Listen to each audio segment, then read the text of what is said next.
Doctor Bhimrao Ambedkar ने मनुस्मृति की प्रति जलाई थी ताकि दुनिया देखे कि कोई भी ग्रंथ इंसान की बराबरी से बड़ा नहीं होता। लेकिन मनुस्मृति को जलाना इस कहानी का बस एक छोटा सा हिस्सा था।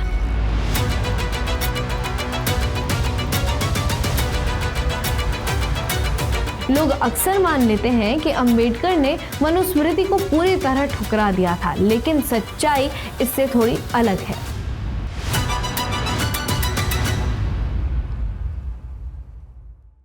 पच्चीस दिसंबर 1927 का दिन था जब महाराष्ट्र के महाड़ की धरती पर डॉक्टर भीमराव अंबेडकर ने मनुस्मृति की प्रति जलाई थी। उनका तर्क था कि इसे जलाया जा रहा है ताकि दुनिया देखे कि कोई भी ग्रंथ इंसान की बराबरी से बड़ा नहीं होता। लेकिन मनुस्मृति को जलाना इस कहानी का बस एक छोटा सा हिस्सा था और कहानी यहीं खत्म नहीं हुई। आज लगभग एक सदी बाद भी मनुस्मृति भारत में बहस का हिस्सा बनी हुई है। कभी किसी राजनीतिक बयान से तो कभी किसी एकेडमिक डिस्कशन से या फिर अदालत के फैसले से ये चर्चा में आ जाती है। और उससे भी बड़ा प्रश्न ये होता है कि क्या डॉक्टर अंबेडकर का मनुस्मृति को लेकर सिर्फ यही एक नजरिया था कि उसे जला दिया जाए। असल में मनुस्मृति में समाज, परिवार और धर्म से जुड़ी बातें लिखी हैं, जैसे महिलाओं की मर्यादा, पारिवारिक रिश्ते और पुराने समय का सामाजिक ढांचा। इसी वजह से ये किताब एक तरफ इतिहास में अहम मानी जाती है और दूसरी तरफ आज के समय में विवादों का केंद्र भी बन जाती है। जब मनुस्मृति का नाम आता है तो डॉक्टर भीमराव अंबेडकर का जिक्र जरूर होता है। लोग अक्सर मान लेते हैं कि अंबेडकर ने मनुस्मृति को पूरी तरह ठुकरा दिया था, लेकिन सच्चाई इससे थोड़ी अलग है। 1949 में जब डॉक्टर अंबेडकर ने हिंदू कोड बिल बनाया तो मनुस्मृति और याज्ञवल्क्य स्मृति जैसे ग्रंथों की मदद ली। उन्होंने संस्कृत विद्वानों से इनका अनुवाद करवाया ताकि समझा जा सके कि प्राचीन भारत में महिलाओं और परिवार के हक को कैसे देखा गया था। अंबेडकर ने पाया कि मनुस्मृति ने भी महिलाओं को कुछ अधिकार देने की बातें की थी, जैसे संपत्ति में महिलाओं का हिस्सा। उन्होंने इन्हीं बिंदुओं को आगे बढ़ाकर हिंदू कोड बिल में बराबरी का ढांचा खड़ा किया, यानी उन्होंने इस देश की परंपरा की जड़ों में जाकर मॉडर्निटी का बीज बोने का जोर दिया। हाँ, 1927 में मनुस्मृति को जलाना एक रिप्रेजेंटेशनल प्रोटेस्ट था और ये अंबेडकर का प्रोटेस्ट जातिवाद और स्त्री असमानता के खिलाफ था। लेकिन कानूनी काम में उन्होंने वैचारिक गहराई इस तरह से कायम रखी कि जो गलत था उसे अलग किया और जो सुधार की संभावना रखता था उसे अपना लिया। यही वजह है कि आज भी हमारी अदालतें मनुस्मृति का नाम लेती हैं, कानून के तौर पर नहीं बल्कि रेफरेंस के रूप में। कभी हिंदू लॉ के इतिहास को समझने के लिए तो कभी समाज की पुरानी सोच को दिखाने के लिए। तो सवाल यही है कि क्या मनुस्मृति वैसी ही है जैसा उसको बताया गया है, या हमने डॉक्टर अंबेडकर के सिंबॉलिक प्रोटेस्ट को, उनकी ट्रेडिशनल नॉलेज को नफरत नाम देकर खुद को सच्चाई से अलग कर लिया है। मनुस्मृति, जिसे मानव धर्मशास्त्र भी कहा जाता है, ये एक एंशिएंट संस्कृत टेक्स्ट है जिसे आमतौर पर 2nd सेंचुरी के बीच लिखा गया माना जाता है। इसमें सोसाइटी, मॉरल ड्यूटी, धर्म, शादी विवाह, प्रॉपर्टी, इनहेरिटेंस, पनिशमेंट और गवर्नेंस से जुड़ी नियमों के बारे में लिखा गया है। मनुस्मृति कोई कानून नहीं थी और ना ही पूरे भारत में समान रूप से लागू की गई कोई संहिता। सबसे आसान भाषा में कहें तो ये राजा मनु की यादें और अनुभव ही मनुस्मृति कहलाए थे, लेकिन ज्यादातर लोगों ने इसे ऐसे शांत दिमाग से कभी पढ़ना समझा चाहा ही नहीं। अब सीधा आते हैं अंबेडकर और मनुस्मृति की डिबेट पर। 1927 में महाराष्ट्र के महाड़ शहर में डॉक्टर भीमराव अंबेडकर ने मनुस्मृति को जलाया था और ये एक ऐतिहासिक घटना बन गई थी, जबकि असल में ये डॉक्टर अंबेडकर का जेंडर और कास्ट के खिलाफ मॉरल प्रोटेस्ट का सिंबल था। अंबेडकर के लिए मनुस्मृति सामाजिक व्यवस्था का प्रतीक थी, जो बाय बर्थ ऊंच नीच, अनटचेबिलिटी और वुमेन ऑपरेशन को रूल्स में बांध देती थी। उनके द्वारा मनुस्मृति का दहन ये दिखाता था कि सोसाइटी इससे भी आगे एग्जिस्ट करती है, लेकिन इसका ये मतलब उन्होंने कभी नहीं बताया कि उस सोसाइटी में मनु की बताई हुई परंपराओं की कोई जगह ही नहीं है, क्योंकि अगर ऐसा होता तो खुद अंबेडकर ने मनुस्मृति को महिलाओं के अधिकारों के लिए कोट ना किया होता और आज सभी अदालतों में मनुस्मृति को इस देश की विरासत के रूप में नजीर के तौर पर कोट करने का ट्रेंड ना दिखता। अंबेडकर ने मनुस्मृति की आलोचना जब की तब पूरे ग्रंथ या किसी एक लाइन को एक साथ रखकर नहीं की। उनकी आपत्ति कुछ खास बातों पर बार बार केंद्रित रही, जैसे महिलाओं का शोषण, जन्म के आधार पर वर्ण को तय कर देना और जाति के हिसाब से अलग अलग सजाएं देना। उदाहरण के लिए अंबेडकर उन श्लोकों का विरोध करते हैं जो अलग अलग जातियों के साथ खाना खाने और शादी करने पर रोक लगाते हैं, महिलाओं को पूरी जिंदगी पुरुषों की निगरानी में रखने की बात करते हैं और शूद्रों को वेद सुनने या पढ़ने पर कठोर और अमानवीय दंड देने की बात करते हैं। अंबेडकर के मुताबिक यही बातें अनटचेबिलिटी और पेट्रियार्की को धार्मिक आधार देती थी, लेकिन आज जब उनके लेखन को ध्यान से पढ़ा जाता है तो एक और बात सामने आ जाती है। डॉक्टर अंबेडकर मनुस्मृति के इतिहास और उसकी जटिलता को नजरअंदाज नहीं करते थे। वो जानते थे कि भारतीय कानूनी परंपरा में समय समय पर इन कठोर नियमों की नई व्याख्या की गई है या उन्हें नरम भी किया गया है। इससे साफ होता है कि अंबेडकर की असहमति मनु की हर बात से नहीं थी, बल्कि उन बातों से थी जिन्हें समाज में सामान्य नियम मान लिया गया था। लेकिन डॉक्टर अंबेडकर का प्रतिरोध आगे जाकर एक अलग दिशा में चला गया, क्योंकि जब जब खुद को अंबेडकर के विचारों का समर्थक बताने वालों ने अपने विचारों के वैलिडेशन के लिए अंबेडकर का सहारा लिया, तब तब मनुस्मृति जलाई गई और ये संदेश देने का काम किया कि यही अंबेडकर का मनुस्मृति को लेकर एकमात्र नजरिया रहा था। इन सारी बहस के रिकॉर्ड ये बताते हैं कि डॉक्टर अंबेडकर ने ये रणनीति जानबूझकर अपनाई। उन्होंने दिखाया कि मनु की व्यवस्था ऐसे भी की जा सकती है जहां महिलाओं के कुछ अधिकार माने जाते हैं, और इस ग्रंथ की अपनी एक जटिलता जिसे वो नजरअंदाज नहीं कर रहे थे। ये दिखाता है कि उन्होंने ग्रंथ को पूरी तरह रिजेक्ट नहीं किया था, बल्कि उसके भीतर से बराबरी वाले हिस्सों को उठाया ताकि कंजर्वेटिव नेताओं को ये समझाया जा सके कि रिफॉर्म आइडियाज हड़बड़ी में नहीं है। दिलचस्प बात यह है कि डॉक्टर अंबेडकर ने यह भी स्वीकार किया है कि मनुस्मृति में कुछ ऐसी बातें हैं जिनमें समानता, नैतिक शासन या महिलाओं के अधिकारों के पक्ष में पढ़ा जा सकता है, लेकिन उनकी आपत्ति इन चुनिंदा पंक्तियों से नहीं बल्कि उस समग्र सामाजिक ढांचे से थी जिसे ये ग्रंथ समर्थन देता था।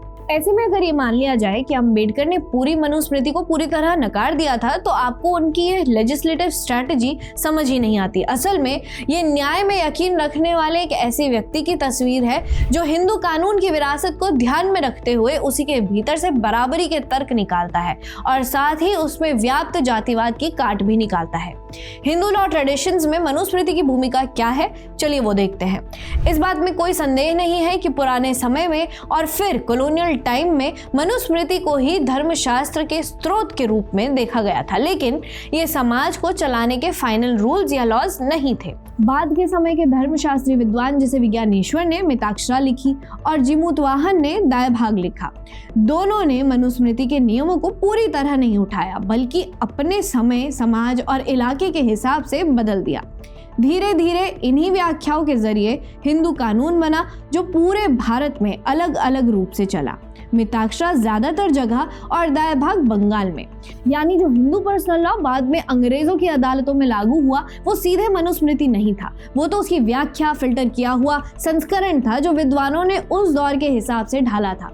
यानी traditional Hindu laws mix system से बने थे जिसमें ज्यादातर शामिल थे याज्ञवल्क्य, नारद आदि स्मृतियां और बाद के मिताक्षरा, दायभाग, कमेंट्रीज, जिसके साथ मिलकर क्लासिकल हिंदू लॉ की नींव बनी। जब 1950 के बाद हिंदू कानून दोबारा बनाया गया, जैसे शादी, वारिसी, बच्चों की देखभाल वगैरह के नियम, तो मकसद था मनुस्मृति और पुराने धर्मशास्त्रों की कई गलतियों को खत्म करना। लेकिन इंटरेस्टिंग बात यह है कि नया कानून बनाते वक्त भी पुराने सिस्टम की कुछ जड़ें बनी रही। आज भी जॉइंट फैमिली प्रॉपर्टी और खून के नजदीकी रिश्ते जैसी धारणाएं असल में उन्हीं पुराने ग्रंथों से आई हैं। भले ही अब कानून के हिसाब से उन्हें नया रूप दिया गया हो, पर कोर्ट जब इन मुद्दों पर फैसला देती है तो उनके पीछे वही पारंपरिक सोच और पुराने क्लासिकल कमेंट्रीज दिखाई देती हैं जिनकी जड़ें मनुस्मृति में थी। जब अंबेडकर कानून मंत्री थे और हिंदू कानून में सुधार कर रहे थे तो उन्हें ये बात अच्छी तरह से पता थी कि कुछ पुराने नियम हैं जो आज भी चल रहे हैं। उन्होंने कोशिश की कि मनुस्मृति के वो हिस्से जो बराबरी और संविधान के खिलाफ थे उन्हें पूरी तरह हटा दिया जाए, लेकिन साथ ही परिवार, संपत्ति और जिम्मेदारी जैसी चीज़ों का जो ढांचा समाज को व्यवस्थित रखता है उसे बराबर रखा जाए, बस एक नए लोकतांत्रिक और सेक्युलर ढंग से। आज की तारीख में भारतीय अदालतें मनुस्मृति को किसी कानूनी किताब की तरह नहीं मानती। हमारे फैसले संविधान, एक्ट्स और पुराने केसेस की मिसालों पर चलते हैं। हाँ, कभी कभार जज मनुस्मृति या दूसरे ग्रंथों से कोई लाइन सिर्फ एक नैतिक उदाहरण के तौर पर इस्तेमाल करते हैं, जैसे औरतों की सुरक्षा, समानता या समाज में शालीनता की बात समझाने के लिए। मतलब अदालत मनुस्मृति को कानून की तरह लागू नहीं करती है, बल्कि उसे एक सांस्कृतिक विरासत या नैतिक संदर्भ के तौर पर कोट करती है। 2019 तक सुप्रीम कोर्ट ने मनुस्मृति का जिक्र अपने 7 फैसलों में किया है, लेकिन ध्यान रखिए कि यह मनुस्मृति लागू करने के लिए नहीं था। ज़्यादातर केस हिंदू पर्सनल लॉ या अधिकारों की व्याख्या से जुड़े थे।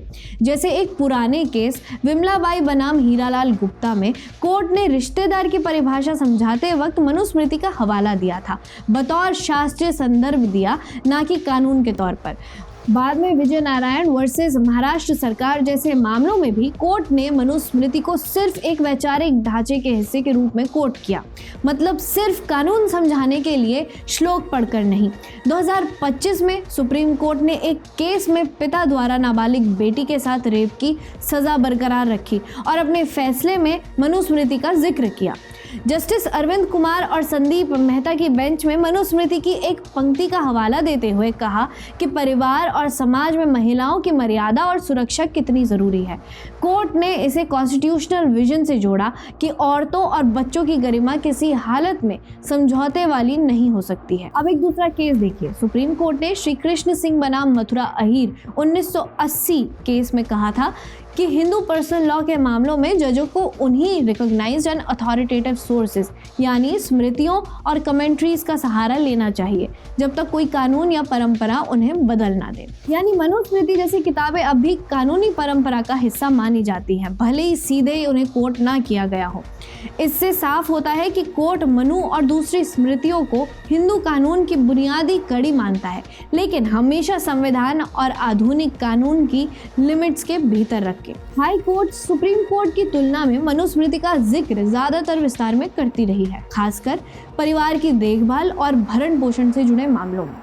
दिल्ली हाई कोर्ट ने नारंग वर्सेस नारंग मामले में मनुस्मृति के चैप्टर 9 की एक पंक्ति का हवाला देते हुए कहा कि संयुक्त परिवार के मुखिया की जिम्मेदारी है कि वो अपने सभी आश्रितों, पत्नी, बच्चों, बुजुर्गों का पालन पोषण करें। 2024 में झारखंड हाईकोर्ट के एक विवादित फैसले में जस्टिस सुभाष चंद्र ने मनुस्मृति का जिक्र करते हुए महिला के भरण पोषण के अधिकार पर चर्चा की और कहा कि जहां औरतें दुखी होती हैं वो परिवार टिक नहीं पाता है, लेकिन उस केस में पत्नी को मेंटेनेंस नहीं मिली। छत्तीसगढ़ हाईकोर्ट ने दास बनाम दास केस में मनुस्मृति की एक पंक्ति का सहारा लेकर कहा कि पति की पत्नी के प्रति जिम्मेदारी तलाक या मुकदमे के बाद भी बनी रहती है।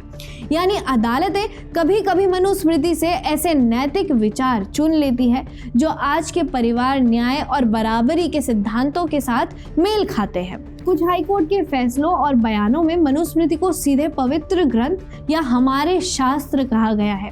जैसे 2025 में इलाहाबाद हाईकोर्ट ने एक ऐसे केस में एफआईआर रद्द करने से मना करते हुए इसे होली बुक कहा था, जिसमें एक नेता पर टीवी डिबेट के दौरान मनुस्मृति फाड़ने का आरोप था।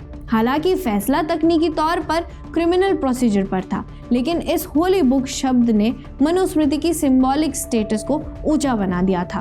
इसी तरह दिल्ली हाई कोर्ट की जज जस्टिस प्रतिभा एम सिंह ने एक कार्यक्रम में मनुस्मृति की तारीफ करते हुए कहा था कि इसमें औरतों को सम्मानजनक दर्जा दिया गया है, जिस पर महिला संगठनों ने विरोध जताया, ये कहते हुए कि ऐसा बयान संविधान की समानता की भावना से टकराता है। तो अगर मनुस्मृति के विरोध को ही डॉक्टर भीमराव अंबेडकर के नजरिए से जोड़कर देखा जाता है तो ये बताना जरूरी है कि उनका मनुस्मृति से रिश्ता सिर्फ विरोध का नहीं था, बल्कि सोच समझकर की गई आलोचना का था।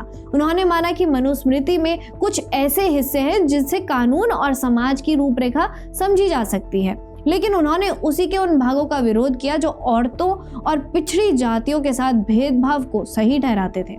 1927 में महाड़ आंदोलन के दौरान मनुस्मृति जलाना भी इसी अन्याय के खिलाफ प्रतीकात्मक विरोध था।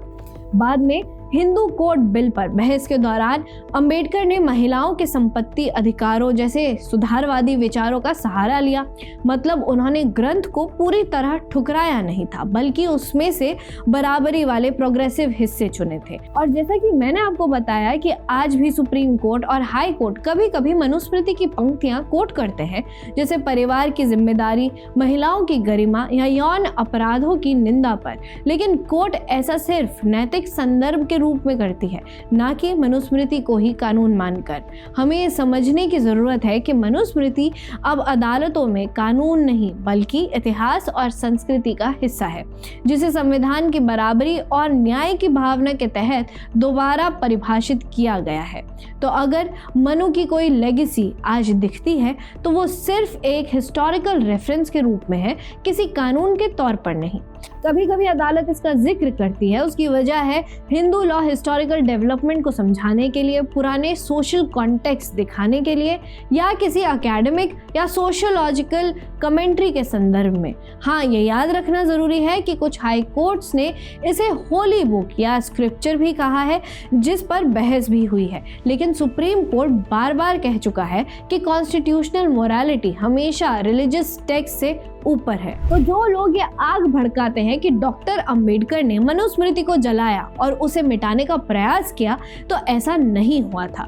उन्होंने बस ये संदेश दिया कि कोई भी धार्मिक ग्रंथ बराबरी और न्याय से बड़ा नहीं हो सकता है, और संविधान ने उसी सोच को आगे बढ़ाया कि कानून की असली ताकत जनता और संविधान में है, पर हमारी सांस्कृतिक विरासत की झलक उसमें बनी रहती है। देखते रहिए ऑप इंडिया।